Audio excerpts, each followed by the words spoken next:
हरि बसन यो हाम्रो मनैमा मलाई हिँडाउन धर्मको बाटोमा हरि आउनु गो वर्मका लाएर म त घुसेछु दर्शन पाएर। बोलिए श्री लक्ष्मी नारायण भगवान को।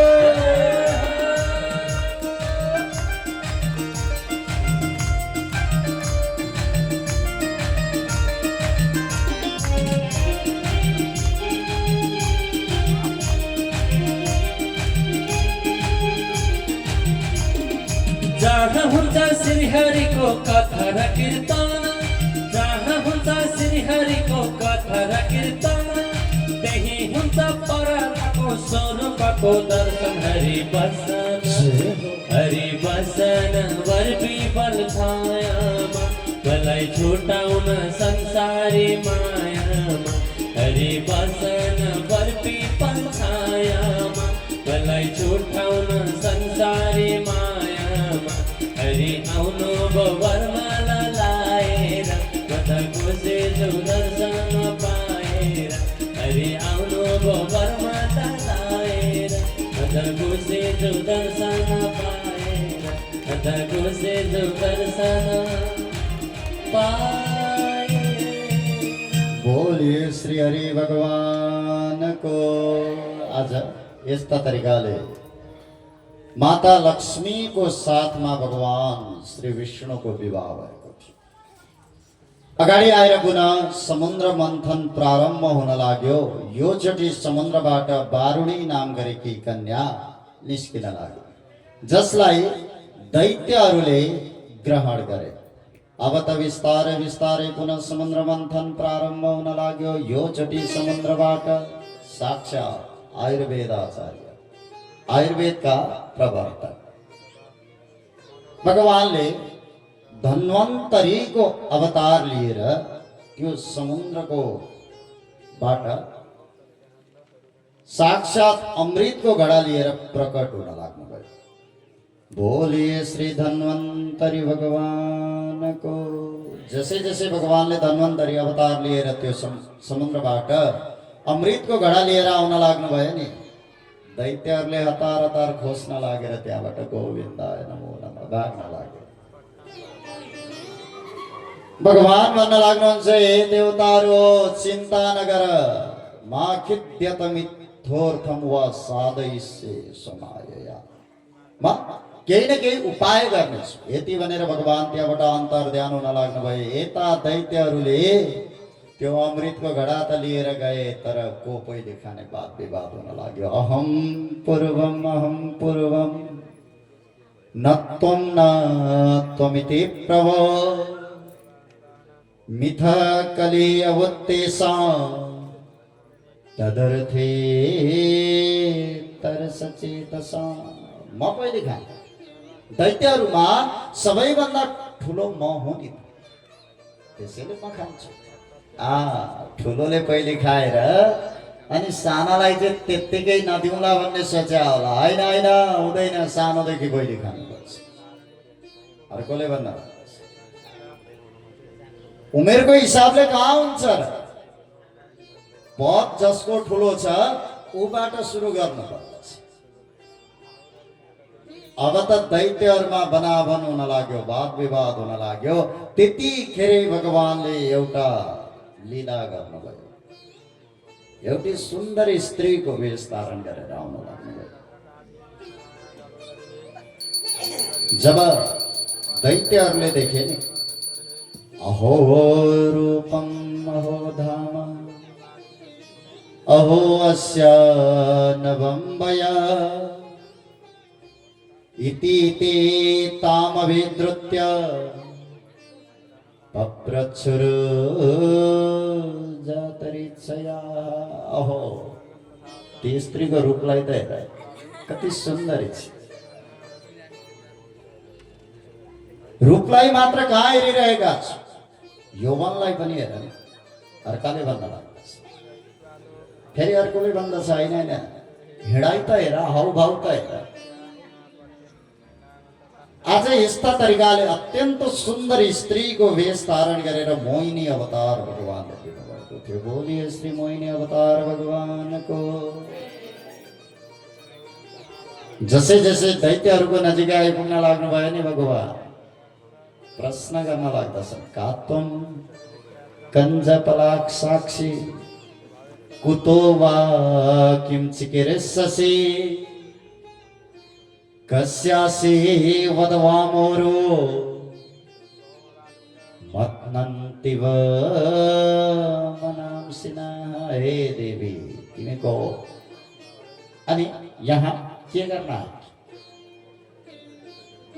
अनि तिमी यति सुन्दरी छौ, आखिर छोरी चाहिँ कसकी हो, पुत्री चाहिँ कसकी हो?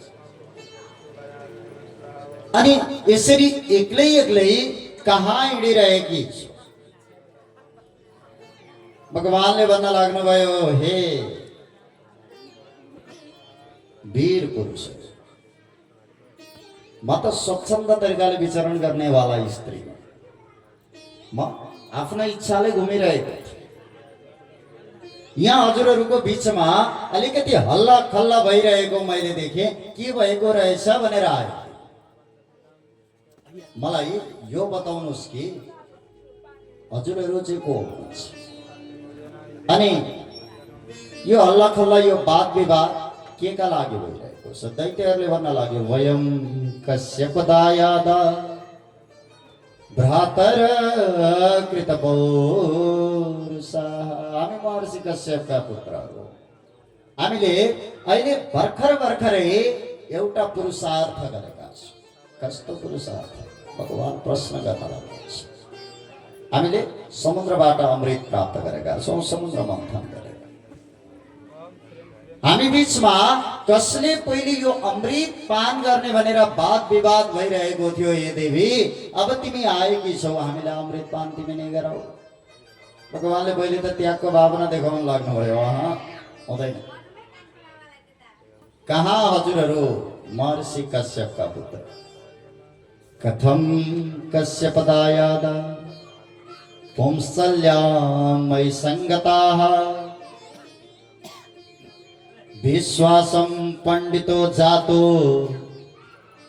कामिनीसो नयाते। कहाँ हजुरहरू महर्षि कश्यपका सन्तति? अनि कहाँ म स्वच्छन्द तरिकाले विचरण गर्ने स्थिति?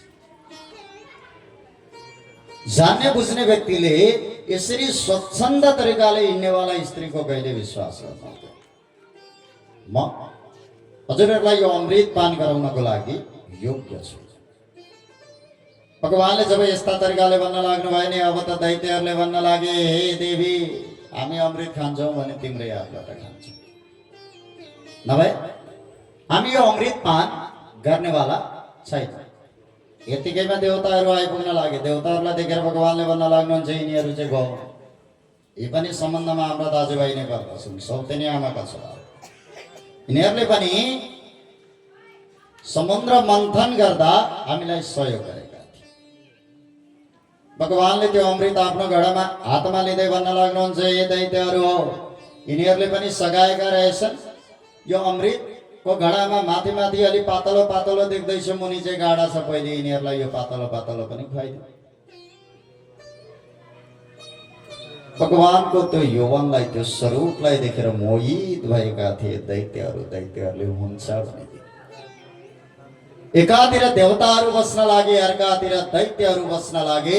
यता देवताहरूलाई भगवानले अमृत पान गराउन लाग्नुभयो भने दैत्यहरूलाई आफ्नो यौवनको पान गराउन लाग्नुभयो। मोहित भइरहेका थिए। यो कुरो स्वरभानु नाम गरेको दैत्यले थाहा पायो, हामी माथि छल भइरहेको छ भनेर सूर्य र चन्द्रमाको बीचमा गएर देवताको वेश धारण गरेर बस्न लाग्यो। यता भगवानले अमृत पान गराउँदै गराउँदै आउन लाग्नुभयो। यस स्वरभानुले पनि अमृत पान गर्यो। मुखमा हालेको मात्र थियो। सूर्य र चन्द्रमाले भन्न लागे, भगवान यो त दैत्य हो, देवता हो। हतार हतार भगवानले आफ्नो सुदर्शन चक्रद्वारा यो स्वरभानुको शिर वेदन गरिदिनु भयो। तर अमृत पान गरिसकेको कारणले गर्दा यो मरेन। दुई भागमा विभाजित भयो, जसलाई हामी राहु र केतु भन्दछौँ।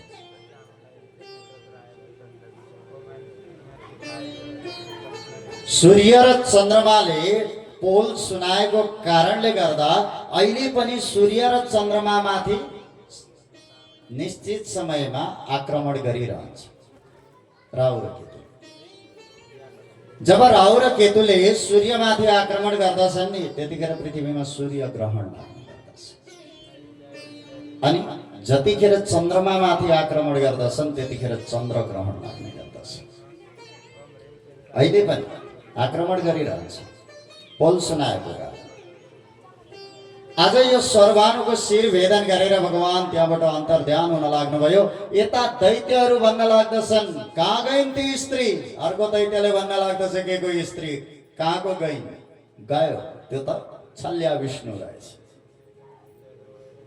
आज देवता र दैत्यहरूमा अत्यन्त ठुलो युद्ध हुन लाग्यो, जसलाई हामी देवासुर सङ्ग्राम भनेर भन्ने गर्दछौँ। यता सारा देवताहरूले अमृत पान गरिसकेका थिए, त्यस कारणले गर्दा देवताहरू कोही पनि मरेनन्। तर दैत्य पक्षमा यहाँसम्म कि दैत्यहरूका राजा बलि पनि त्यो युद्धमा मारे। आज देवताहरूले पुनः आफ्नो स्वर्गलोक प्राप्त गरे। यता दैत्यहरूका गुरु शुक्राचार्यजी महाराज, जसलाई सञ्जीवनी विद्याको ज्ञान थियो, यो सञ्जीवनी विद्याको ज्ञानको कारणले गर्दा शुक्राचार्यजी महाराजले सारा दैत्यहरूलाई पुनः जीवित गराउनु भयो। अब बलिलाई भन्न लाग्नुभयो, हे बलि, भगवान विष्णुका अङ्गहरू शक्तिहरू भनेका गाई, वेद, ब्राह्मण आदि। अब तिमी सन्तहरूको, गौमाताहरूको सेवा गर। बलिले शुक्राचार्यजी महाराजको कुरालाई टारेन। अब त सन्तहरूको सेवा गर्न लाग्यो। यो सेवाबाट प्रसन्न भएर सन्तहरूले अत्यन्त दिव्य आफ्नो योग बलद्वारा उत्पत्ति गरेर रथ प्रदान गर्न लाग्नुभयो। जसै जसै बलिले यो रथ प्राप्त गरे नि, शुक्राचार्यजी महाराजले भन्न लाग्नुहुन्छ, हे बलि, यो लर्तरो रथ होइन, यो सन्तहरूको योग शक्ति हो। त्यसैले यो रथ लिएर जाऊ र स्वर्गमा आक्रमण गर। पुनः बलि त्यो रथ लिएर स्वर्गमा गए युद्धको लागि। त्यो रथ यति तेजमय थियो नि, जसको तेजलाई हेर्न पनि सकेनन् देवताहरूले। त्यहाँबाट फेरि भागा, दोस्रो चोटि राजा बने बलि स्वर्ग। शुक्राचार्यजी महाराज भन्न लाग्नुहुन्छ, हे बलि, जसले 100 अश्वमेध यज्ञ गर्दछ ऊ सधैँभरि स्वर्गको राजा हुन्छ। त्यसैले अश्वमेध यज्ञ प्रारम्भ गर। यता बलिले नर्मदा नदीको तटमा गएर एक पछि अर्को, अर्को पछि अर्को, अर्को पछि अर्को, अर्को पछि अर्को गर्दै 10, 20, 30, 40, 50, 60, 70, 80 अश्वमेध यज्ञ गर्न लाग्यो। यता देवताहरू भगवानको शरण पुनः। अब बिस्तारै बिस्तारै समय बित्दै बित्दै गयो। यता बलिले अश्वमेध यज्ञ एक पछि अर्को गरिरहेका छन्। इन्द्रलाई अब इन्द्रासन नै जाने भयो भनेर डर लाग्यो। महर्षि कश्यपले आएर अदिति मातालाई पयोव्रतको ज्ञान दिन लाग्नुहुन्छ। यो पयोव्रत चाहिँ कहिले दिन्छ? फाल्गुन श्यामले पक्षे द्वादशाहं पयोव्रतः अर्चयेदरविन्दाक्षं भक्त्या परमयान्वितः। फाल्गुन महिना शुक्ल पक्षमा 12 दिनसम्म केवल दूध मात्र पिएर लिने व्रतलाई पयो व्रत भनिन्छ।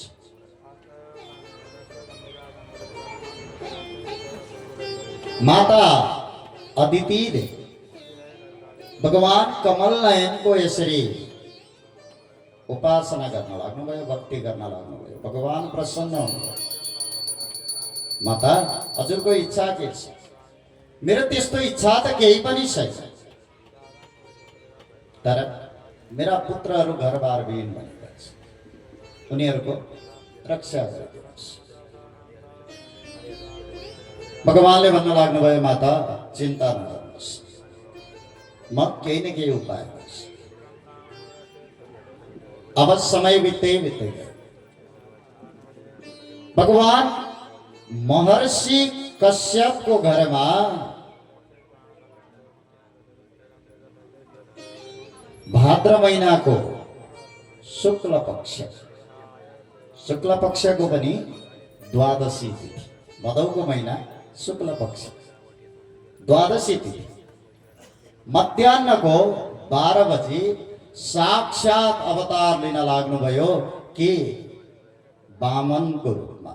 बोलिए श्री वामन भगवान को।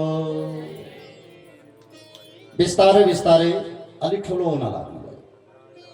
अब त उपनयन संस्कार आदि पनि हुन लाग्यो। तम वटुम वामनम दृष्ट्वा मोदमान महर्षय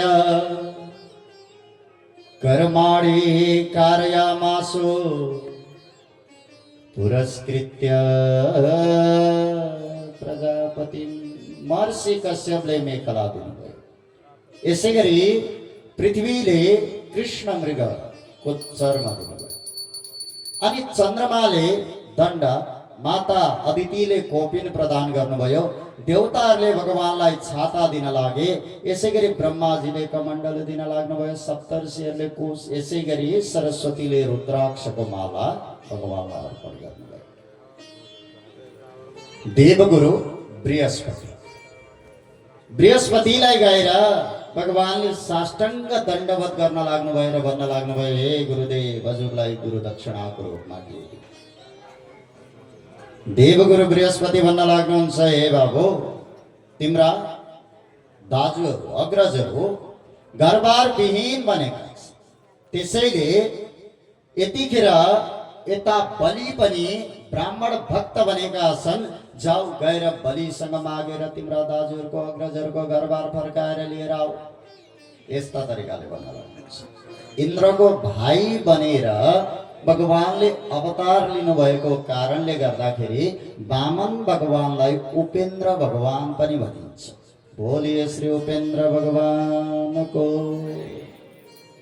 आज भगवान वामन नर्मदा नदीको तटतर्फ जान लाग्नुभयो। बलिले यति सुन्दर अनि साना ब्राह्मणलाई जब देख्न लागे नि, परैबाट स्वागत गर्न लागे र भन्न लागे, स्वागतम ते नमस्तोभ्यम ब्रह्मन् किं करवामते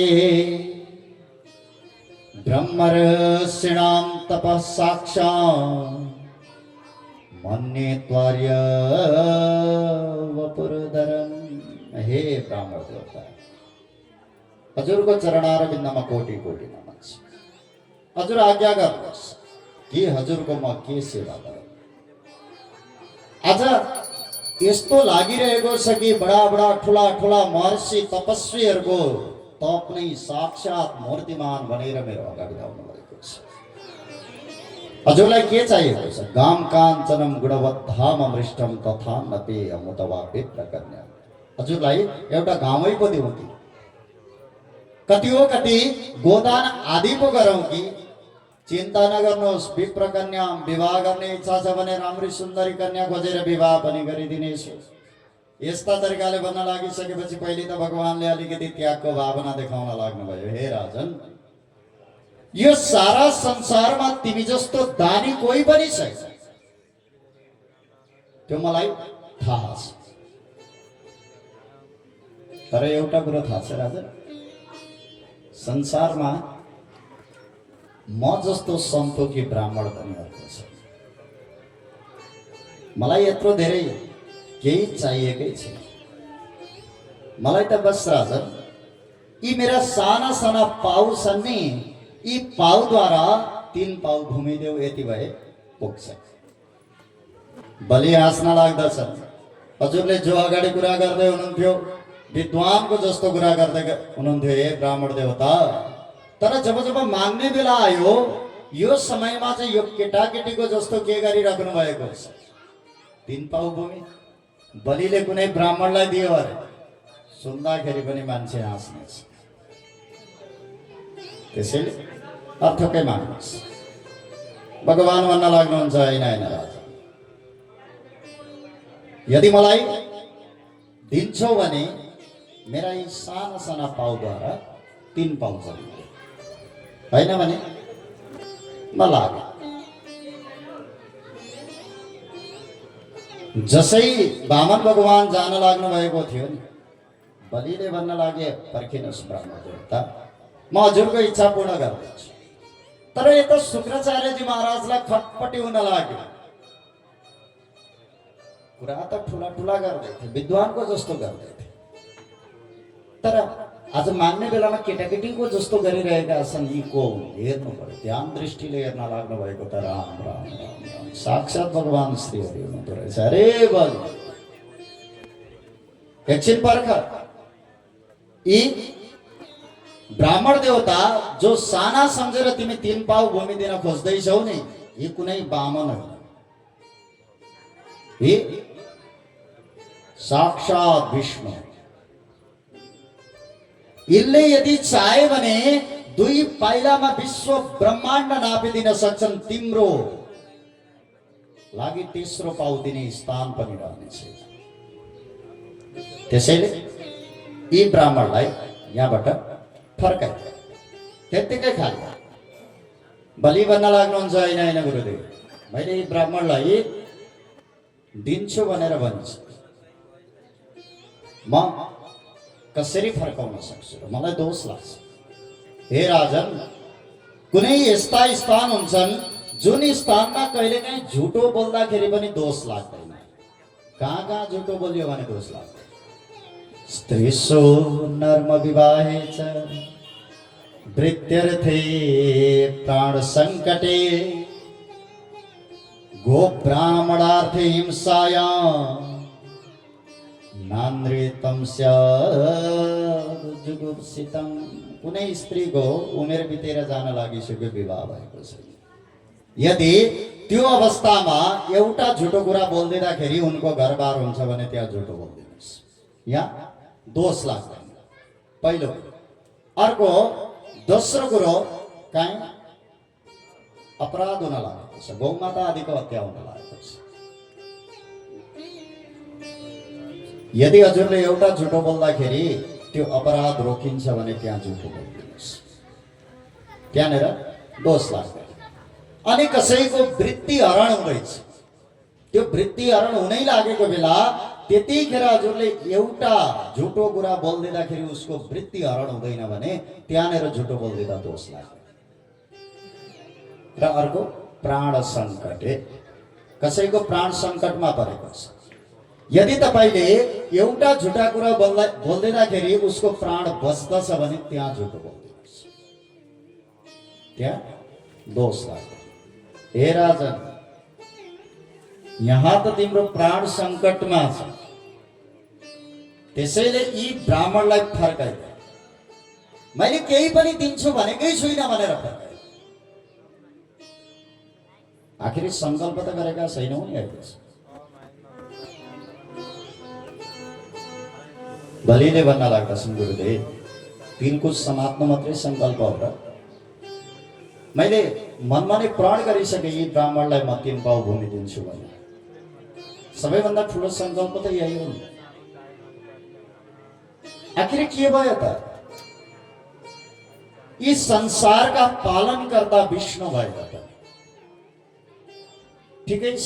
यदि साना ब्राह्मण रहेछन् भने आफ्ना ती साना साना पाउद्वारा टुकु टुकु 3 पाउ भूमि नाप्छन्, जान्छन्। संसारका पालनकर्ता यदि विष्णु नै रहेछन् भने पनि मै ठुलो हुन्छ। किन दान लिने वालाको हात भन्दा सधैँभरि दान दिने वालाको हात माथि हुन्छ। संसारका पालनकर्ता विष्णुको हात मेरो हात भन्दा तल नै हुन्छ। त्यसैले जताबाट पनि मै ठुलो हुन्छु, म यसलाई फर्काउन सक्छु। शुक्राचार्यजी महाराजले भन्न लाग्नुभयो, अरे बलि म कतिखेरदेखि सम्झाइरहेको छु, आज गुरुले भनेको आज्ञालाई मानिरहेका छैनौ होइन, आज म तिमीलाई श्राप दिँदैछु, तिमी चाँडै नै धनवान विहीन हुनेछ। यति भनेर शुक्राचार्यजी महाराज त लाग्नुभयो त्यहाँबाट। यता भगवानले भन्न लाग्नुहुन्छ, हे राजन अब सङ्कल्प त पूर्ण गरौँ। 3 पाउ भूमि लिनको लागि अनि दिनको लागि पनि सङ्कल्प पर्नुपर्छ र लिएर जानुहोस् न। यता वामन भगवान भन्न लाग्नुहुन्छ, होइन होइन सङ्कल्प नलिए त म लानेवाला छुइनँ। अब जसै जसै सङ्कल्प हुन लाग्यो। कथामा हामीले यो पनि सुनेका छौँ कि सङ्कल्प गर्ने बेलामा त्यो जल करुवाबाट जसै जसै हातमा लगाउन लाग्नु भएको थियो, शुक्राचार्यजी महाराजले सूक्ष्म स्वरूप धारण गरेर त्यहाँ बस्नुभयो र पानी नै बन्द गरिदिनु। किनभने पानी नै झरेन भने सङ्कल्प कसरी हुन्छ। यता वामन भगवानले भन्न लाग्नुभयो, हे राजन यो करुवा पुरानो भएछ, यसलाई त म सफा गर्छु। कुशले यसो छेड्न लाग्नुभयो र शुक्राचार्यजी महाराजको एउटा आँखा थियो। यो कथा हामी धेरैले सुनेका छौँ। यो श्रीमद् भागवत महापुराणको कथा भने चाहिँ यो गर्ग संहिताको कथा हो। गर्गजी महाराजले गर्ग संहितामा लेख्नु भएको छ। यो कथा अलिक प्रचलित छ।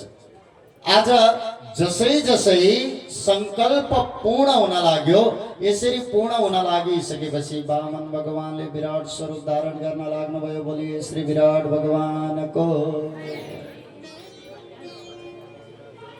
अब भगवानले पहिलो पाउद्वारा माथिका लोकहरू भू भुव स्वह मह जन तप र सत्य यी लोक नापिदिनु।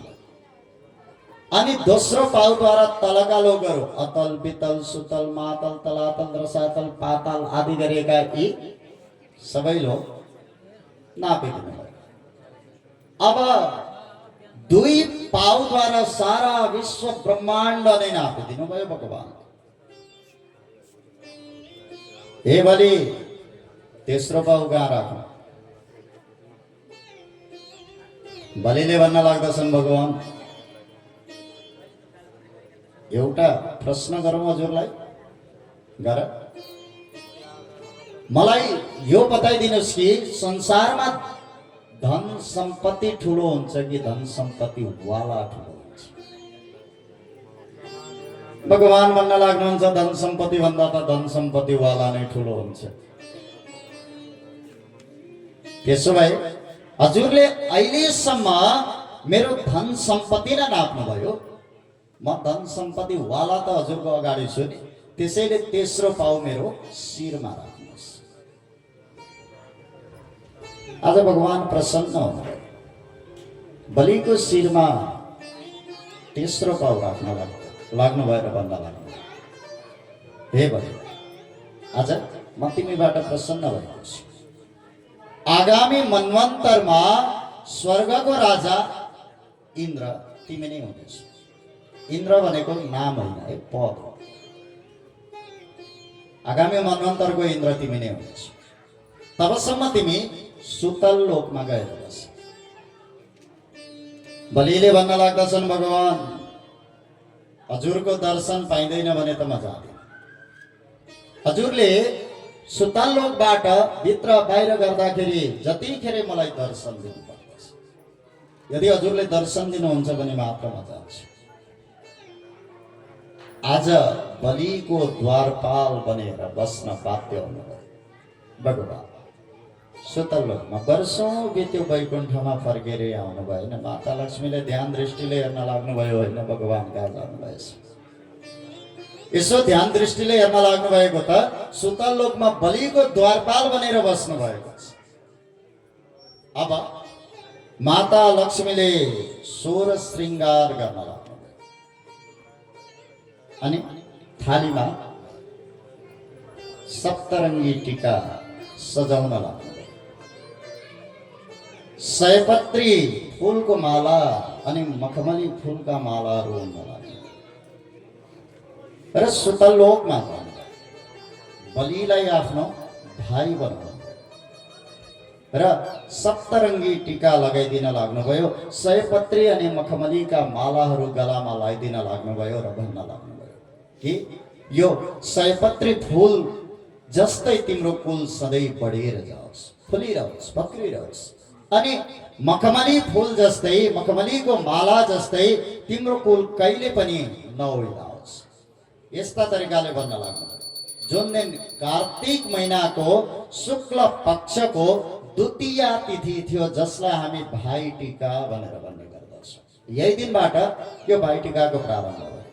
आज बलिलाई आफ्नो भाइ बनाएर यसरी सप्तरङ्गी टीका लगाइदिएर अनि दक्षिणामा भगवानलाई लिएर आउन लाग्नुभयो। यहीँबाट यो भाइ टीकाको परम्परा चलेको, तिहारमा टीका लगाउने परम्परा। आज पनि यो परम्परा दिदीभाइ दाजुबहिनीको सम्बन्धलाई अझ धेरै प्रगाढ बनाएको छ यो पर्व। आउनुहोस् हामी यो तिहार पर्व धुमधामसँगले मनाउनेछौँ। सबैभन्दा पहिले हामी लक्ष्मी पूजा गर्नेछौँ। लक्ष्मी पूजाको लागि सामग्री तयार गर्नुभएको होला, सायद भित्र लिएर आउनुहोला।